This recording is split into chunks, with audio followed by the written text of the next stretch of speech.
तो चैनपुर में मुझे देखने को मिलता है कि वास्तविक विकास की ओर वो लोग आ गए, मतलब जो सरपंच है वहाँ का, शायद समय मीणा है जी, वो अच्छा काम करते दिख रहा है। वो धरातल पे जगह जगह चेयर हो, स्टैंड पे चेयर लगाना, यहाँ लगाना, हॉस्पिटल में लगाना, तो वो। नमस्कार, मैं हूं शिवलहरी शर्मा और आप देख रहे हैं हिंद की आवाज़। जैसा कि आप सभी को दर्शकों को पता है कि पंचायती राज चुनाव की जो प्रस्तावित समय है वो सरकार ने जारी कर दिया है। लगभग 23 सितंबर को इसकी पंचायती राज चुनाव की घोषणा होगी सरकार के द्वारा कि कब चुनाव कराए जाएंगे। लेकिन मैं आपको बता दूं कि जिस तरीके से महात्मा गांधी ने कहा है कि जो भारत देश की प्रगति का जो रास्ता है, यानी कि देश का जो आत्मा है देश की, वो गांवों में बसती है। उसी क्रम में मैं आपको बता दूं कि हमारे लोकतंत्र की सबसे मजबूत नींव है पंचायती राज। इसको मजबूत करने से ही और देश का विकास संभव है। जब तक गांव सशक्त नहीं होंगे तब तक देश समृद्ध नहीं हो सकता। लेकिन आज सवाल यह है कि क्या हमारी ग्राम पंचायत सही मायने में सशक्त हुई हैं? क्या ज़मीनी स्तर पर विकास हुआ है? क्या पंचायती चुनाव सिर्फ राजनीतिक गुटबाजी, भ्रष्टाचार, सरपंच प्रथा का जरिया बनकर रह गए हैं, या सही मायने में इनमें पारदर्शिता आई है? इसको लेकर हम आज चर्चा करेंगे हमारे विशेष मेहमान से। आज के इस क्रम में बजरंग सिंह चौहान, जो एक समाज सेवी के रूप में अपने क्षेत्र में जाने जाते हैं, उनसे विशेष चर्चा करेंगे। इस खबर में देखें पूरी रिपोर्ट। तो आज के हमारे इस पंचायती राज चुनाव को लेकर क्या विकास है गांवों में, पंचायतों में, किस तरीके की व्यवस्थाएं होनी चाहिए, तो हमारे साथ जुड़े हैं आज बजरंग सिंह चौहान, निवासी रामपुरा, जो एक अच्छे समाज सेवी और कार्यकर्ता के रूप में जाने जाते हैं। तो आपका हमारे चैनल में बहुत बहुत स्वागत है बजरंग सिंह जी। धन्यवाद। देखिए, जैसा आपको और सभी को पता है कि प्रस्तावित जो समय है पंचायती राज चुनाव का, वो जारी हो गया है सरकार के द्वारा और माना जा रहा है कि शीघ्र ही चुनाव होंगे। बताया जाता है कि भारत की जो आत्मा है वो गांवों में बसती है। ग्रामीण विकास के लिए सरकारें काफ़ी प्रयास करती हैं, सरकार किसी की भी रही हो, इससे कोई मतलब नहीं है। लेकिन अभी जो चुनाव होगा, अब तक के चुनाव आपने काफ़ी देखे हैं, अभी जो चुनाव होगा इसमें युवा वर्ग या फिर वृद्ध या महिलाएं, इन पे ज़्यादा फोकस रहेगा, या कैसे रणनीति होंगी? क्योंकि अभी तक की जो रणनीति है वो आपने देखी है, गुटबाजी की रणनीति होती, लोग पंचायत करते, लोगों को इकट्ठा करते, लेकिन अब समय अलग है। क्या कहेंगे? मैं आपको बता दूं, समय जहां समझदार लोग हैं, जागरूक लोग हैं, वहां समय सही आया है। जहां क्षेत्रवाद, जातिवाद या वंशवाद जहां आज भी पनपा हुआ है, वहां समय वही का वही है। और जहां क्षेत्रवाद या जातिवाद या वंशवाद जहाँ तक रहेगा, वह क्षेत्र का विकास होना संभव है ही नहीं।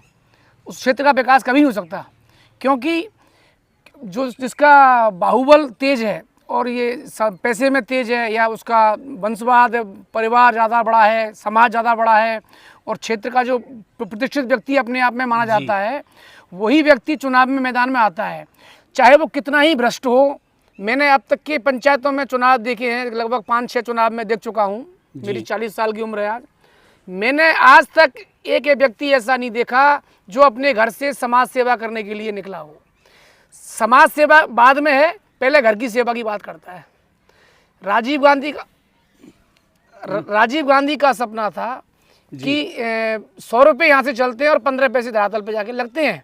लेकिन वो चीज़ आज जन कल्याणकारी योजनाओं में 100% लाभ वो मतलब लाभार्थी को सीधा खाते में अकाउंट पे ट्रांजैक्शन के माध्यम से मिलता है। लेकिन जो धरातल पर जो ग्राम पंचायतों का जो टेंडरशिप से काम जो होता है, उसमें 40 से 50%, कहीं 60% खींच करके अगर रेशो देखा जाए तो 80% से ऊपर धरातल पे काम नहीं लगता है। 20% तो सरपंच, सेक्रेटरी जो भी है, मतलब टेंडर जो लेते हैं सरपंच, मतलब पंचायती राज संस्थाओं को अपना मार्जिन चाहिए। चलिए अपन मुद्दे की बात करते हैं थोड़ा सा चुनाव को लेकर कि जो सरकार ने जो एक 8वीं 10वीं पास का जो सरपंच पद का जो रखा, उस बाध्यता को ख़त्म किया है। एक जो 2 से अधिक बच्चे वाले चुनाव नहीं लड़ सकते, उसको भी ख़त्म कर दिया। क्या ये कहीं मायने में सही किया है या गलत? नहीं, सरकार MLA MP के लिए जब सारी बाध्यता खत्म है, तो आम सरपंच के छोटे चुनाव के लिए ये बाध्यता क्यों? हाँ बिल्कुल, ये भाई राइट कोई योग्य व्यक्ति संतान से या योग्यता के आधार पर चुनाव नहीं लड़ पाता था। अब सब जो योग्य है और वो चुनाव से जो बाधित था उस समस्याओं की वजह से अब वो चुनाव लड़ने में सक्षम है। तो जो योग्य व्यक्ति है, कुछ ऐसे में 2-5% तो फर्क आएगा इससे। जो अच्छे लोग हैं वो चुनाव नहीं लड़ पाते थे। आपका कहने का मतलब ये हो गया पूरा कि जो एक व्यक्ति जो पढ़ा लिखा नहीं है वो राज्य का मंत्री बन सकता है, तो ग्राम पंचायत का बिना पढ़ा लिखा व्यक्ति सरपंच क्यों नहीं? देखो, कार्य क्षमता पर डिपेंड करता है, क्योंकि सरकार ने हर पद, जो ओहदे का पद है, सरपंच हो चाहे प्रधान हो चाहे एमएलए हो चाहे मुख्यमंत्री हो, सबको गवर्नमेंट सर्वेंट एक अधिकारी साथ में दिया है। सरपंच ग्राम पंचायत को नहीं चलाता है, ग्राम पंचायत का सिर्फ मॉनिटरिंग सरपंच करता है, अध्यक्ष होता है, सचिव ही पंचायत को चलाता है। अब चुनाव में ज़्यादा मामले क्या मसला क्या रहेगा? चुनाव में जो कैंडिडेट आएंगे प्रत्याशी किस तरीके से चुनाव में या युवाओं को आकर्षित करेंगे? एक सबसे बड़ा फंडा सोशल मीडिया और है, क्योंकि एक पोस्ट, किसी की भी एक पोस्ट घातक हो सकती है चुनाव के लिए। नहीं, ये बड़े मुद्दे का मामला है। इस सरपंच का जो चुनाव होता है इसमें क्षेत्रवाद, वंशवाद और जातिवाद पे ज़्यादा मुद्दा हावी रहता है जी। ये तो मेरा मानना है। ये माना जाए कि आपका, कि जैसे मासलपुर की हम बात करें, अपना मासलपुर क्षेत्र आता है आपका, 18 ग्राम पंचायतें हैं, ज़्यादा नहीं तो 18 में से 10 तो आप घूमे ही होंगे। मैंने 18 देख रखी है लगभग। मेरा अनुमान लगाया है मैंने, 18 आपने देखी, अच्छी बात है। तो उन ग्राम पंचायतों में जिस तरीके से देश की आत्मा गाँव कहा जाता है, क्या स्थिति है? 5% पंचायत ऐसी हैं जिनके मुखिया एक्टिव हैं और वो आगे के लिए अपनी रणनीति बना रहे हैं। उसके लिए वो अच्छा काम कर रहे हैं।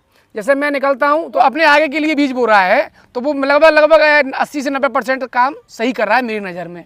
ऐसे सरपंच अगर आए, मतलब भविष्य के लिए सोचें कि भविष्य में हमें दोबारा सरपंच बनना है, तो वो उस पंचायत के लिए काम सही कर सकता है। और एक बार के लिए आएगा तो वो तो अपना यूज एंड थ्रो काम किया, अपना कोठा पूरा करके बस उसके बाद में बाढ़ में जाए, कोई मतलब आपने कहा कि आप जाते हैं, देखा जगह जगह चेयर, ऐसा और क्या देखा आपने चैनपुर में जो आप औरों की तुलना उसमें बेटर बता? नहीं, मैंने सोशल मीडिया पे देखा है। एक वो ये अपना ये हिंडौन तहसील में है भूदेव जो है ना, भूदेव सरपंच है, उसका भी कार्यकाल अच्छा सुनने में आता है। वो मतलब अच्छा काम उसने किया है, उसका खुद का प्रोडक्ट है, वो खुद मतलब काम करता है, युवाओं को आकर्षित कर रखा है, युवाओं के लिए कोचिंग, लाइब्रेरी, मतलब शिक्षा के क्षेत्र में भी बहुत आगे है वो।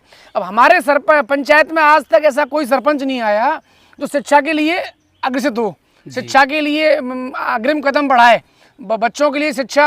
अरे एक बड़ा सीनियर सेकेंडरी स्कूल इस क्षेत्र में सबसे बड़ा स्कूल है, पीएमसी स्कूल है, इसकी मॉनिटरिंग करने में आज तक मैंने किसी सरपंच को प्रभावी नहीं देखा।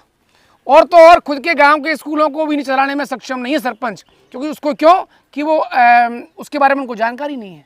जी भाई, एसएमसी और एसडीएमसी के बारे में ही सरपंच 5 साल में नहीं जान पाता, वो क्या विकास करेगा स्कूल का? अभी जैसे हर बार हम देखते हैं सभी ग्राम पंचायतों में और सभी जगह लोग आते हैं कि अब की बार हम ये करेंगे, अब की बार वो करेंगे, अब की बार और उसी झांसे में आके आम जनता वोट करती है और चुनाव जिताती है, लेकिन होता कुछ नहीं। और हर बार, इस बार भी वही होगा कि इस बार हम ये करेंगे, वो बड़े बड़े दावे पंचायत स्तर पे तो होंगे ही, लेकिन फिर भी जनता वोट करेगी। फिर कैसे व्यक्ति को चुन के लाए? देखो, ये आम जनता को उसके परिवार से सीखना चाहिए कि ये किस परिवार से बिलोंग करता है, इसके पूर्वजों ने क्या किया, इस समाज के लिए कितना योगदान दिया, या ये व्यक्ति इससे पहले समाज के लिए कितना योगदान दे चुका है, या समाज के लिए अग्रसर है या नहीं।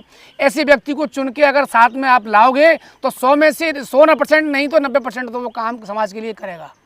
और जब आपको पता है ये मतलब आदमी हर तरह से करेक्टर लूज है, उस व्यक्ति को आप वोट कर रहे हो क्षेत्रवाद, जातिवाद या वंशवाद के या बोहारवाद के लिए, इसके लिए तो बड़ी पार्टियां ही बहुत हैं, इसके लिए बड़ी पार्टियां ही बहुत हैं। तो सरपंच का एक चुनाव, एक बार वोट दे करके आपने उसको 5 साल के लिए गुंडागर्दी करने के लिए आपने उसको छोड़ दिया, तो इसका जो दोषी है वो ग्राम पंचायत के समस्त ग्राम पंचायत वासी हैं, ना कि सरपंच। ग्राम पंचायत, आपकी ग्राम पंचायत फतेहपुर लगती है, तो उसके साथ साथ सभी जो मतदाता हैं वो मतदान तो करेंगे ही अपना, उनके लिए क्या मैसेज है आपका? नहीं, मतदान मेरा मानना यही है, मैं तो एक चीज़ मानता हूँ कि आदमी कम से कम 100% ईमानदार तो हो। कम से कम पैसा 1 करोड़ रुपया 5 साल में आए तो वो 90 लाख तो लगा के देगा, ईमानदार हुआ तो। लेकिन वो बेईमान हुआ तो वो 90, उसमें से 40 लाख भी नहीं लगने देगा, उसमें से 60 लाख खाने की सोचेगा पहले। लेकिन इसमें एक समस्या और आती है, हमने कई बार इसके लिए लेके रिपोर्टिंग की है कि ऊपर तक सिस्टम बना हुआ है, उनकी मजबूरी है।